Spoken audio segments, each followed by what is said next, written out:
Welcome to the Mod Golf YouTube channel. I am your host, Colin Weston, and today it's all about startups in the golf industry. And I have an incredible co-founder of a golf company, of a golf product on the digital side that I just had a conversation on the Mod Golf podcast. So we dug deep into what they are doing there with the app. He's going to talk a little bit about that, but we're going to dig in even deeper and run through a bit of a demo because, hey, we're on video here. We have that opportunity.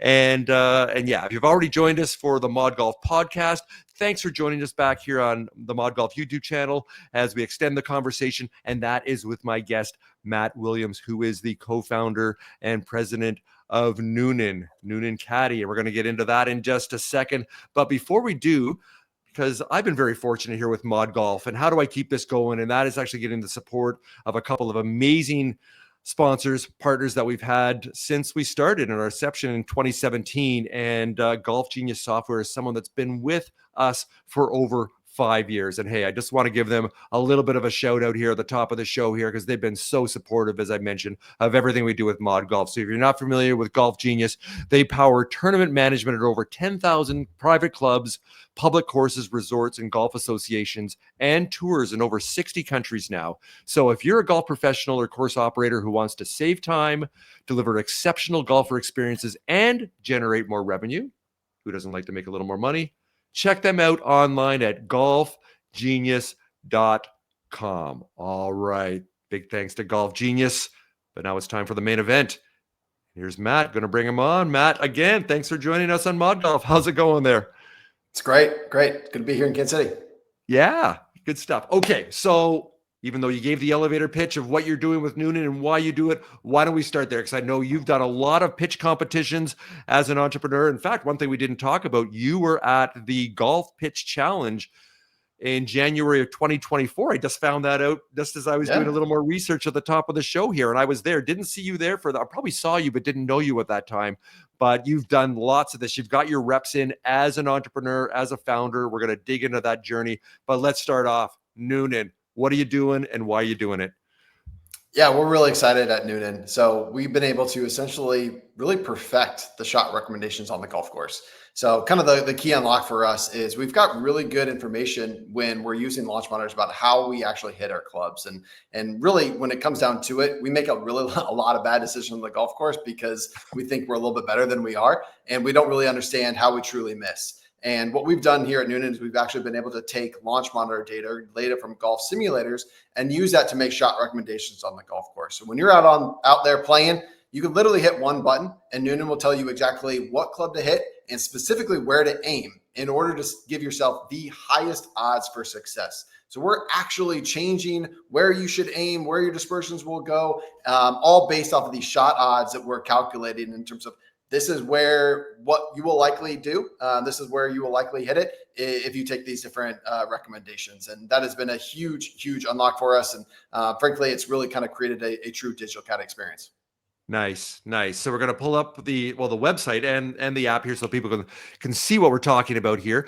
But I had asked you on the Mod Golf podcast, as far as myself, using me as an example in a 17 handicap that does make bad decisions out there, multiple ones per round that end up with blow up holes, making mistakes, just getting brain cramps, or the ego gets in the way and thinking, oh, well, this is a 7-iron. Well, actually, this is a 6 or a 5. And if I use the data and park my ego by the side, then I would use the right club to hit the right distance. So you had mentioned earlier, and we've got a little bit of data here. You had sent this to us. So why don't you walk through this? So I then need to go to a simulator, whether I have it myself or I go to a facility, and then I hit 10 shots with different clubs. So we've got some data I'm going to roll through here. So why don't you explain this journey of how we onboard to get up and running with Noonan?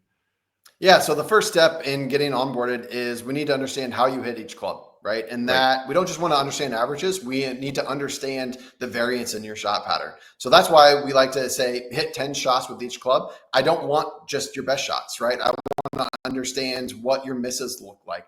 And essentially what we're doing with that is we're creating a statistical representation of your shot pattern. Right. So when I create a dispersion pattern, it's not just a circle drawn around a bunch of dots. It is actually, if you think about it, if you get down to statistics, it is essentially a distribution pattern.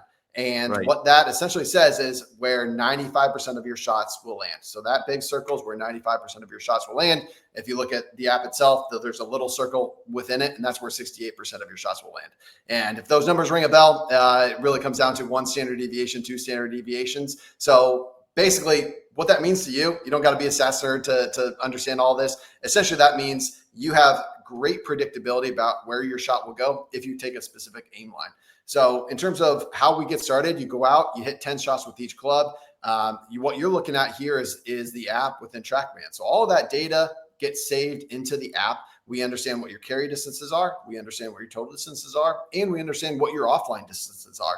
So we use all of that. We actually take these screenshots themselves, import them into the app, and then we scrape all the data for you. So I'm not sitting there typing in a bunch of numbers on my app.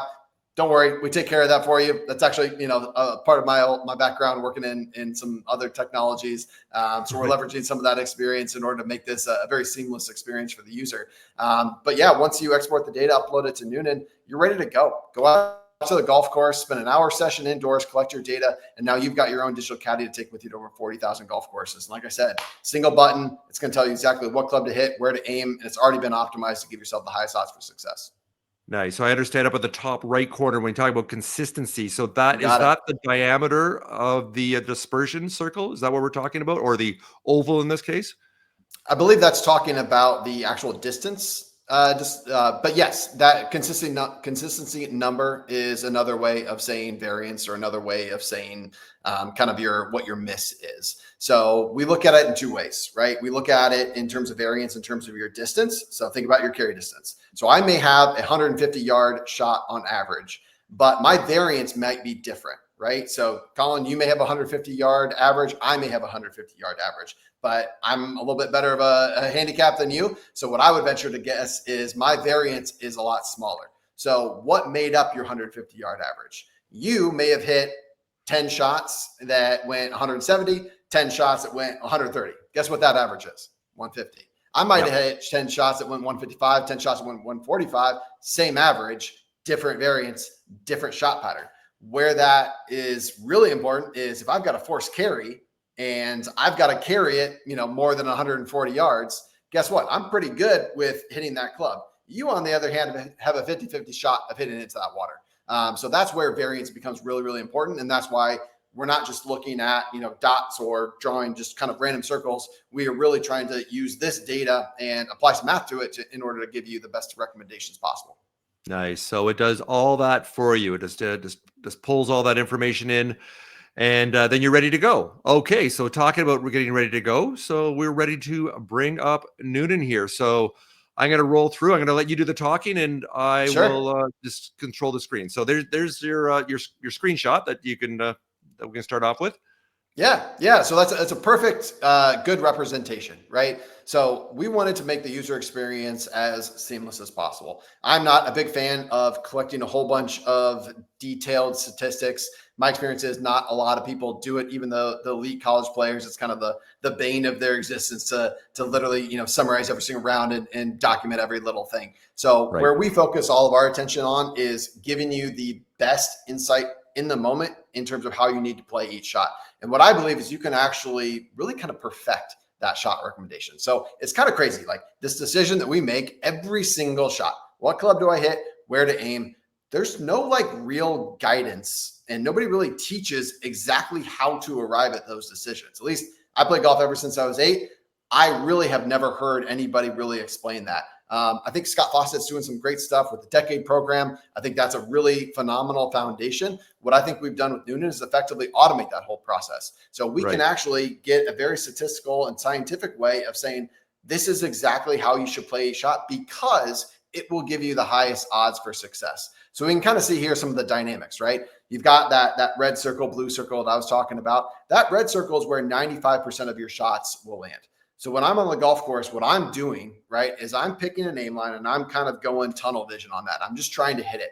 And as long as I do that, 95% of my shots will land somewhere in that red circle based off of the data that I have collected off of your individual shot pattern in a golf simulator. So I can believe that to be true. I can have confidence that that's going to be the case. Sure, I may miss it. I may, in that first image, I may miss a little bit, right, and go into the bunker. But guess what? It's not in the water, right? It's not in a detrimental area. And by making these recommendations based on percentages, I know that I've already been positioned to have the highest odds for success. So the other component that you're going to see in there is that aim line, right? The aim line optimizer. So we're actually finding the right place on the golf course to position not only your aim, but also the end target to give yourself the highest odds for success. So if you've got water off to the left, it's going to maybe aim you a little bit to the right. If you've got, a forced carry or something like that, it'll actually club you up and down to give yourself those best odds. And I think that's what's really powerful about this tool is you don't always aim directly at where you want the ball to end up. Sometimes you have to aim away from where your ball will end up in order to actually have the ball end up where you wanted it to, because we all hit draws, we all hit fades, so we have tendencies to go one way or the other. So this is really kind of boiling it down to a very simplistic UI to say this is exactly what you need to do. And then what you're seeing there is the shot odds, right? So this is the crazy part. So it's optimized you and it's giving you the shot odds. So it'll tell you if you aim at a specific area, you've got a 95% chance to hit the fairway. You've got, a 5% chance to hit the rough, or, probably in a more realistic scenario, a 50% chance to hit the green, a 20% chance to hit the rough, 10% chance to hit the bunker, so on and so forth. So you can actually see what the odds are for your next shot to land in any area of the golf course. And if you don't like the recommendation that Noonan gives you, I can change my club, I can change my aim line, and I will see those odds change as I go. So if I want to be more aggressive, less aggressive, I can see those odds change and actually see what the impact of those risk reward decisions. Interesting. What I love about the shot odds, I know myself, once again, as a 17 handicapper, so I will have blow up holes that sometimes are more what's going on between my ears, not necessarily the extension of a club in my hands. And I know myself, even though I played a bit now, so I don't do it as much. But I know a lot of new golfers, when they get hit a bad shot, they try to hit the hero shot. They try to recover rather than take the medicine. Have you found now with shot odds as a way to control your course management? Are you seeing already the fact you can actually see the odds in numbers, that it is quantified? That what feedback have you received from people using the app here of then pumping the brakes and then listening to the recommendation and ultimately ending up, getting that bogey and taking their medicine and moving on, rather than next thing you know, you've got an 8 or a 9 on the scorecard and just want to go home? Yeah, really good question. So we actually have a D1 program that uses the app. And one of the initial feedbacks of their coach is, they preach that, need to be a little bit more conservative, right? And I know that, kind of conservative may not be the right word, but be a little bit more conscientious about what targets you're picking and like what that risk reward looks like for certain pin locations. And what he was saying is it's actually really hard to get these D1 athletes who think that they are, really, really good, which they are, but, they tend to be extremely aggressive. So how can he convince them that they should be a little bit more conservative, because they can't pull off every shot as much as they think they cannot pull off every single shot. And when they miss, not only do they hurt their score, but they hurt the overall team score. Yes. So like, I'm a coach, I need to manage 5 different scores, right? So I need everybody to be trying to minimize those mistakes, because that's how I'm going to have the biggest strategic advantage. So by showing them not only their shot odds, but shot odds that are based off of their specific data, you can't argue with that. It's like, hey, it says you've got a 50% chance to hit the green with this particular aim line. I'm not making that up, right? That's your data. You entered it. You can't argue with that. I really could have used this 2 weeks ago, because I have a pretty good round going, and on a par 5, number 10, hit a long drive, but I snap hooked it left, so I'm into the trees a little bit. And then rather than just try to get out of the fairway and then hit the green, or even just lay it up then, and maybe I'll end up getting up and down for par. Maybe I'll end up with bogey. Yeah. What do? I try doing the old Seve Ballesteros. I get in there with a 4-iron and basically close the face. And it's like, I'm going to hit this low stinger hook around the tree and right up the fairway and roll it right up. And of course, what do I do? Because I don't practice that shot, and B, I'm a 17 handicap, that it goes straight rather than what I envisioned, and it goes right into a trap that then I'm short-sighted, and next thing you know, I'm writing an 8 down on my scorecard. Whereas I've got a feeling with the shot odds that it would have had a very, very low number beside the shot that I had just attempted. So I could have used it desperately there, no question. I'm sure that shot looked great in your head. Oh, it was amazing. It was perfect. Yeah. And I Yeah. think I have actually pulled that shot off 1 out of 20 times, or maybe I Sure. just dreamt it. Yeah. But okay, well, let's talk about some stories of feedback and success stories, even though it was a bit of Yeah. a fail story of my own there. I'd like to hear what you've got back, not only just on the numbers of shots dropped and handicaps going down here using Noonan, but what have you heard back that puts a smile on your face? I know you finished the beta testing and now you're in full launch, which is exciting. But what have you heard back from people Yeah. that have said, "Thank you so much, Noonan, for improving my golf game"? Yeah, well, it's kind of fun to get into the golf scene because I don't come from this industry. I've sold software pretty much my entire career, and I've just been an avid golfer. I was never good enough to play college and all that kind of stuff. But I am scratch golfer, and I'm fairly decent. But I'm now able to kind of see some of these heroes that I've looked up to, and talk to some of the instructors who really kind of see a lot of value in what we're doing because they believe in the data, they believe in kind of preaching what we're showing, and it's really hard to be able to articulate to their students about how this all works. So we talked to some coaches of tour players. One of them called Noonan, the Ozempic for golf. I think I mentioned this podcast, but I love that one. I may use that one the show. Please do. Yeah, it's a good one. You don't want that, I get it, but that's kind of awesome. I think it's great. And I think it really kind of summarizes, right? Because Noonan is going to help you lower your scores without changing your swing. That's right. What it comes down to. Just like, people want to lose weight without necessarily having to hit the gym too hard. That's what Ozempic does. And Noonan kind of has the same effect on golf. So like we are very focused on just helping you lower your scores, and inevitably by playing the high percentage shot every single time, that's what's going to happen. So how do we go about that on the golf course, right? A couple stories. Number one, I was actually in a match play a couple weeks ago, and we're on a par 3, long one. It was really interesting because the shape of the green was a little bit irregular. It was actually kind of fat up to the upper right. And what it actually recommended, even though it said it was a perfect number for my 6-iron, like in my head, like that's a perfect 6-iron number, it actually recommended that I hit a 5-iron and I aim at that right fat part of the green because I had a higher percent chance to hit that area. And in competition, that's what I did. I hit a 5-iron. I aimed away from the flag at this fat part of the green, and I hit the green, right? And I was the only one in my entire group playing with plus handicaps to hit the green. I had an easy 2-putt par. Everybody else missed the green. Nobody got up and down. I won the hole. And I would have never, ever played it without understanding my dispersion pattern and having kind of that recommendation. Now, I got that recommendation when I was planning it, right? We're not necessarily tournament legal. I can't give you shot recommendation on the golf course, but I can plan out those shots ahead of time, for those par 3 tee shots and still get that same insight. So that's how I use it in my game. We had another guy reach out, and he's part of our early access program. He's got, a really talented student who is doing a phenomenal job in some of the amateur tournaments. And one hole is this dog leg to the right with water. And he was trying to convince him that he can take off a little bit more than what he was doing. He was actually playing too conservative.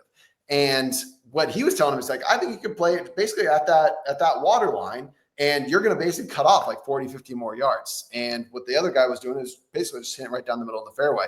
So took that recommendation. When we actually visualized it, he never even told me about that. I hit the recommend club using the student's data, and that's exactly where it aimed him. It aimed him right along the water line. It put his dispersion pattern perfectly in the middle of the fairway, and it showed him what the odds are to actually hit, in the water. And it was less than 2%. So it really kind of showed him that, hey, you can take on a little bit more risk and play a higher, percentage shot, which actually, is almost counterintuitive. You're thinking you're playing smart, but you're actually not, because you're not giving yourself, frankly, any better opportunity to score by playing the quote unquote conservative route. Love this. Well, hey, I'm excited now. I've got Noonan app on my phone here, but I need to get to, I don't have a launch monitor myself. So I'm going to be hitting an indoor facility over the next couple of days, and I'm going to get that data and integrate this in because I want to start using this like now. So that's going to happen. That's definitely going to happen. Okay. To finish up here, want to ask you about entrepreneurship yourself. You're a multiple time founder. You've started with what you're doing in Kansas City. So your indoor golf entertainment facility that you have. So you've done something in that space, and now with a digital product. So different animals, different requirements, different challenges. So I'm just curious to hear, for people that are watching, that are aspiring entrepreneurs, have an idea and thinking about entrepreneurship, but they're a little bit nervous or paralyzed, don't know where to start. Could you perhaps share just a couple of insights of your journey, maybe a couple of things that you're really proud of that you've done, that you've learned, and maybe a couple of things along the way as you've kind of taken your lumps and cautionary tales that you've learned along the way to finish up here? Yeah, we're pretty early in our journey. I'm not going to pretend that I've got all the answers, but I am definitely a steward of as much knowledge as I can get from other people. So I'll kind of just share what I've learned and kind of what I have also kind of taken from other founders. And I think I'd love to pass this information on, because frankly, I've been a benefit of a lot of that.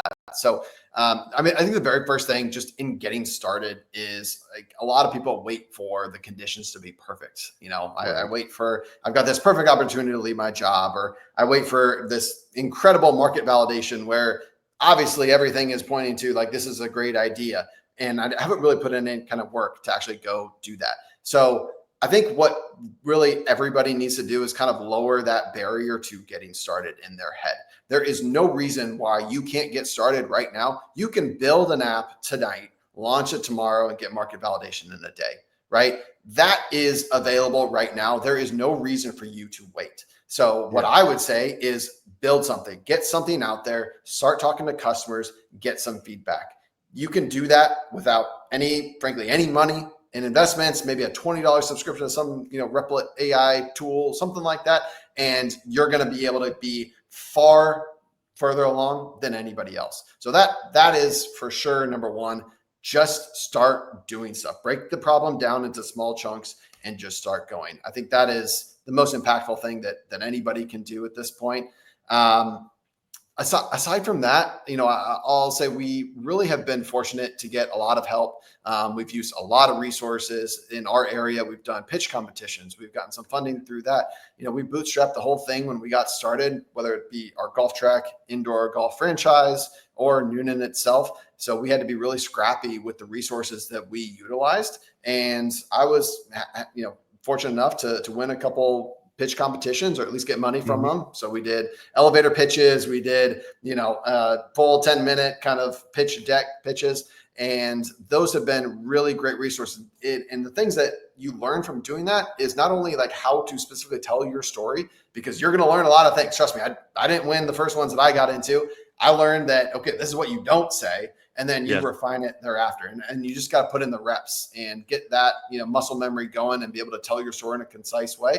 And the more you do that, the more, you're going to be able to really kind of, position yourself, not only to the market, but to investors or whoever else you're going to need to communicate to. So just start, researching, figure out what resource available to you, get involved, start doing things to take that next step, and, keep going from there. I think there's just two great insights there that you provided there, Matt. And yeah, I had a guest on about a year or so ago, and she had said this line as far as starting with entrepreneurship. She used the analogy of, you're in New York City and you want to drive to Los Angeles, but you're not going to leave New York City, start up your car, until it's guaranteed that every single traffic light is going to be green on the way. And if one will be red, you're not even going to start. And it sounds so ridiculous and over the top, but a lot of people feel that way. It's like almost demanding certainty on everything rather than striving for clarity and learning as you go. And as you said, put yourself out there, ask for advice, ask for feedback. And a lot of people don't. Either they feel they don't want to inconvenience people or take their time, or perhaps they're a little bit nervous, or they think, oh, I don't want to share my idea because someone will steal it, which, as we know, the idea is like 0.0001% of the effort, that if someone's really wants to take it, they will anyway. So put yourself out there. So I think those are two great pieces of advice that you've provided here for everybody watching here today on Mod Golf. So again, I will pull up here. So hey, if you want to download the app, leave you're both on Android, and also myself using here with my iPhone here, so iOS. So you can download there with the app for free, 7-day trial as you mentioned there, and also check out their website there with Noonan.ai. So with that, Matt Williams, president and co-founder of Noonan Caddie. Hey, thanks again for joining me on Mod Golf, the YouTube channel here. And also earlier here, like I said, we took a deeper dive into all the good things you're doing. So once again, I encourage our viewers here to go and have a listen to that. Down in the comments, I will include the link to that so you can check out what Matt and I had talked about before we recorded our video here. So hey, with that, Matt, again, thanks for joining me on the Mod Golf YouTube channel today.